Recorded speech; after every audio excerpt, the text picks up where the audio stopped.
So here we are, it's the Sunday, April the 5th, 2020, still in lockdown over coronavirus.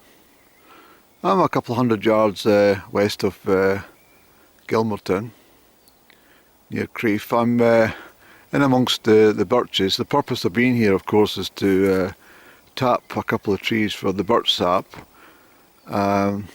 This area of woodland we're looking at was densely wooded up until about 2003, and they cut down most of the timber. So most of the trees you see here are actually in recovery.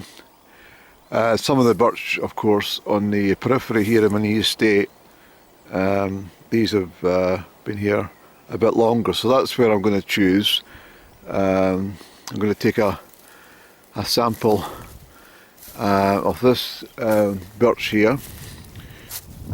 You always know the birch, it's always got a little silvery tinge to it. That's the silver birch, of course. And out here, uninhabited, with no pollution, there's lots of lichen. All the way up the trunks have made their home, and that's always a good sign. And of course the tap roots here for these birches go into, really good nourishing soil. So I just passed the red squirrel just a few moments ago where I arrived here. Stopped to take some footage, but I wanted to crack on, so I left it to its own devices. As I say, it's a bit quieter in this region. It's just after 11 o'clock. I was up early, but I was posting other videos to view. So here we are. I'll crack on and I'll take you through these stages, starting with the actual tap on the root itself, on the trunk itself, okay?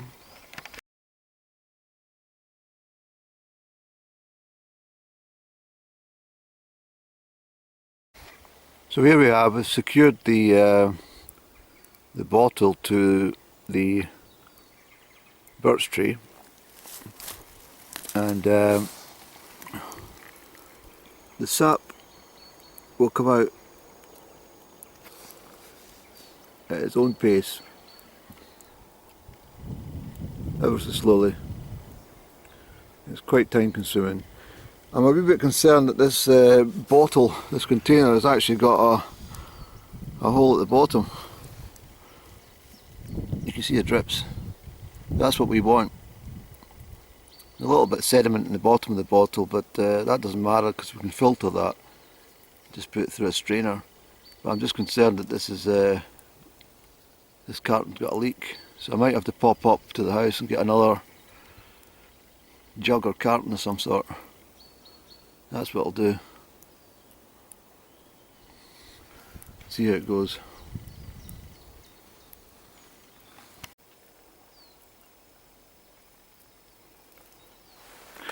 Well, it's a bit of a nuisance, but I really believe that we've got a little pinhole in the plastic bottle. There's too much liquid coming out there, and that should be going into the the basin itself. I mean, it is filling slowly, but it's coming out just as quickly, and I don't see any other runs. But just for the purpose here, I mean, that's all been wasted. I don't have a cup with me, so I'll go up to the house. That's the reason I came to this spot. It's close hand. And also it's in the countryside as well, but you can see the purpose here, all strapped up. These are the holes, and these will be filled in later. It only takes so much from every tree anyway. That's the lifeblood of the tree, so you give it a time to come back down. That will be enough from this tree, and I'll move on to the next one. It's that's the way it works, you see. It's just a pity it's all going through the bottle. That's a bit of a tragedy. I don't know if I've got a container. We'll have to find out. Yeah, so as I said earlier, the bottle that I was using would have a leak in it, so what I'm doing is just plugging these holes now. As you can see, I'm using birch and a mallet.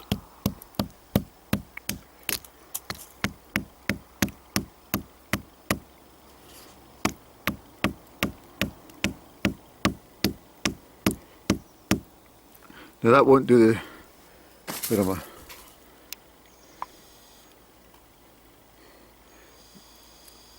That won't do the tree any harm at all, because it's birch into birch and it's come from the same tree. It's just you know, fallen twigs, so it's off the same tree for sure, lying right down at my feet. And then we'll plug this one as well, because I made a secondary hole just to see what was going on, and as you can see it's still leaking, and in the time scale I've been up to the house, that's enough for this one tree to lose the amount of sap. It's not a great deal, to be honest. It's probably less than half a pint altogether, so that's just like ourselves, we can go to the blood transfusion and give blood, doesn't affect us, but if I stood here all day taking gallons, that tree would suffer badly. So that's it done. I'm just going to pop in this other one and then we'll move on.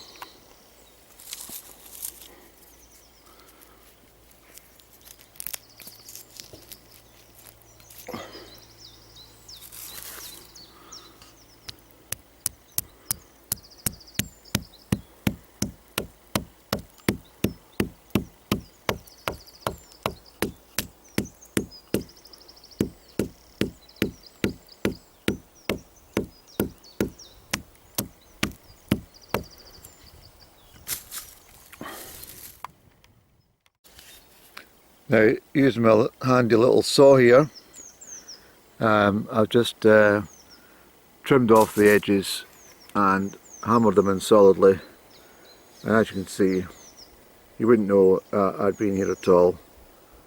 A couple of leaks still there, that'll soon dry up as it seals the hole itself. So that's all done, and that's the way you should be leaving the birch after tapping the tree.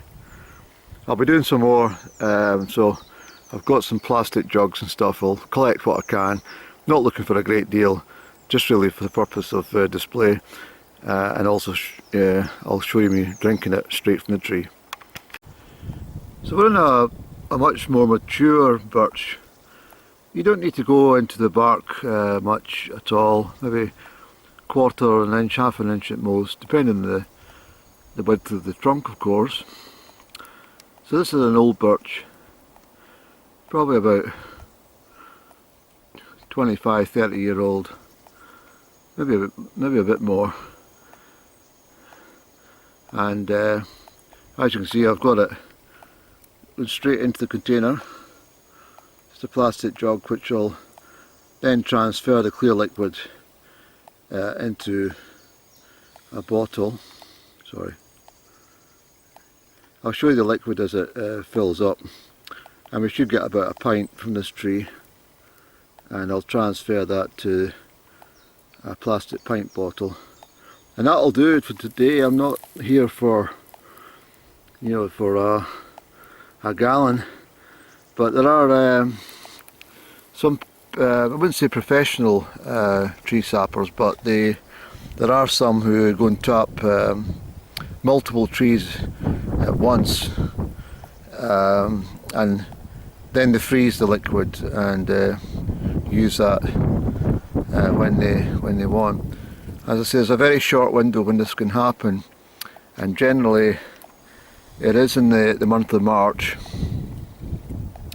but it's been so cold here in Scotland during March 2020. It's now into April before we're doing this. It does vary, of course. Really, this is the tree waking up, and this is all the sap rising to give feed to the buds and the trees for the leaves, which will come into bloom shortly. So this is the old birch And this one, I say, next door, it's now sealed up from the previous exercise. Still a little dribble there, but as I said, that will eventually come to. I'll maybe get a drink out of that one. But all's good. Incidentally, the temperature here has probably risen about, I would say, at least 10, 11 degrees in 1 hour. It was a cold start to the morning. It's just after midday, but I think the temperature's about 15 or 16 degrees already. So this is the first warm day we've had this year, really. Make the most of it. Collect our birch sap. So I've got a wee glass tumbler here, a wee jar. The liquid that I've got in here, don't be concerned about the the colour. It's crystal clear. There is a wee bit of sediment come off the lichen, but that's not going to do any harm. I'll kind of filter it out. I'll just gently pour, and I'll have a wee drink of this stuff.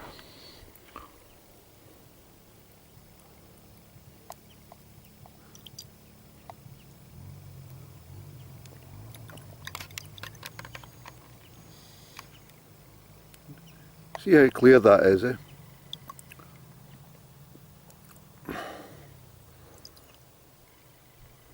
And I'll just leave the sediment in there. Now, there's nothing wrong with that. Nothing at all. This is ice cold, believe it or not. It's like you've taken out the fridge. Just beautiful. Let's have a drink.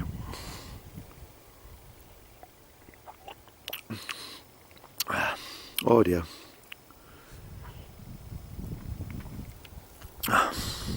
That really is the most wonderful stuff on this planet. Oh, goodness me. It's like the purest, freshest water from heaven. That's what it's like. And you can feel it right away, just doing something good to you.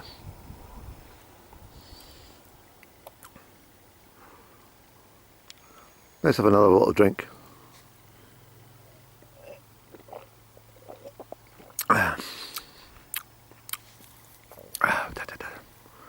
Isn't that lovely? Look at that. See how clear that is. So what we're looking for today is maybe about a pint of this stuff from, maybe 3 trees at most. That'll do for today. It's a very long, slow process. It can't be hurried. And there's no point in putting multiple holes in a tree. It just means more patching up, and it's not nice for the tree to do that. They do recover, of course, from the process I showed earlier, but the less interference in the tree's natural trunk and growth, the better. So I prefer just 1 hole, maybe 2 maximum, and then move on to the next mature tree. So 1 more drink of this, and then we'll come back to you with a report on the extent of the volumes of liquid we've collected. Okay. That's all done.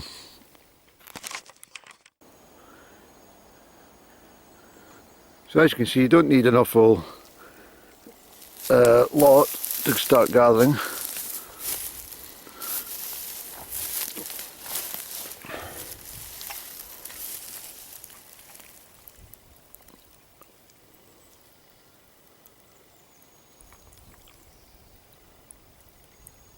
And you can see how clear that is at the bottom there.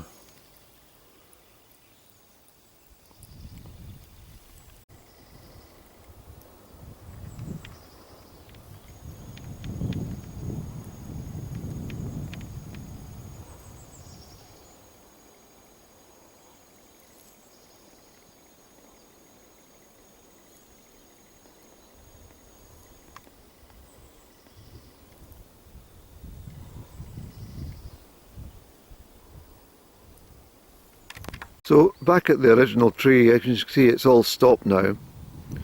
The sap that you see here is just still sitting there, is going to solidify. It will become a sticky mass, and that's the tree healing itself. It'll turn into quite a heavy resin, and you'll never know that anybody had been near this tree.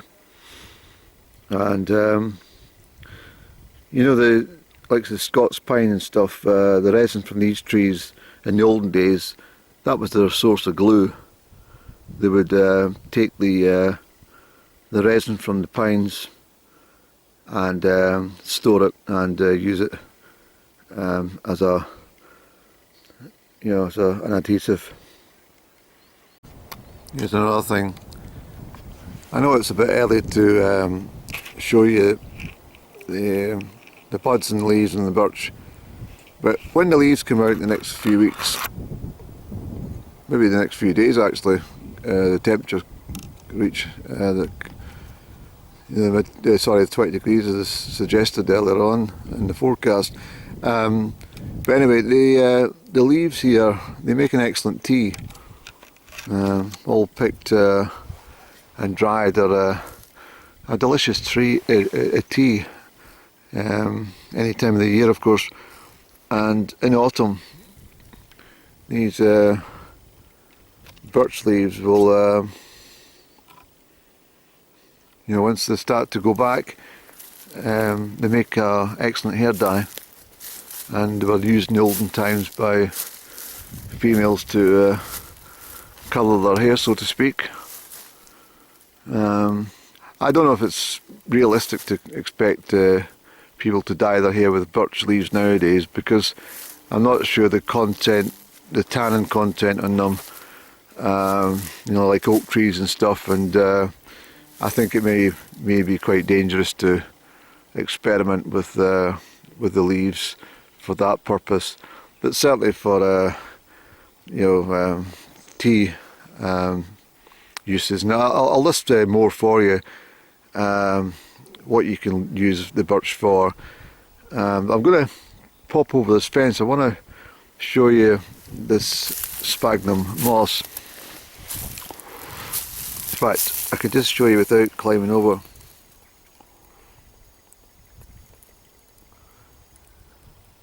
All this moss here.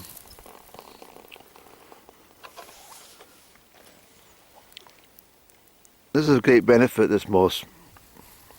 Let me go over, hold a second. Let me go over. Come down.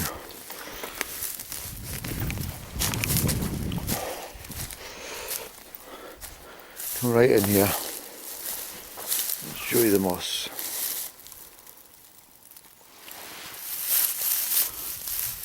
This lovely old moss has terrific medicinal uses, in the sense that, well, I believe in the First World War, much of this was put over to the front line because they didn't have enough bandages, and mosses would absorb the blood flow. Terrible to think that. It was also used by woodmen and people generally in the countryside who cut themselves before the doctor arrived. It was a good way of also stemming blood, and also females used it for you know, menstruations periods and such. Not. I come here most festive seasons and collect a little bit at a different point each year, and make my holly wreaths from the moss. It's very comfortable to sit on when it's dry. Terrible to sit on when it's wet, of course. But we've had a dry spell for a good 2-3 weeks now, so most of this is fairly dry. Yeah, I mean that could be sat on no problem. And of course when you're walking, it's lovely just to take a little sit down on a mossy heap and relax. So there we go, just thought I'd show you that.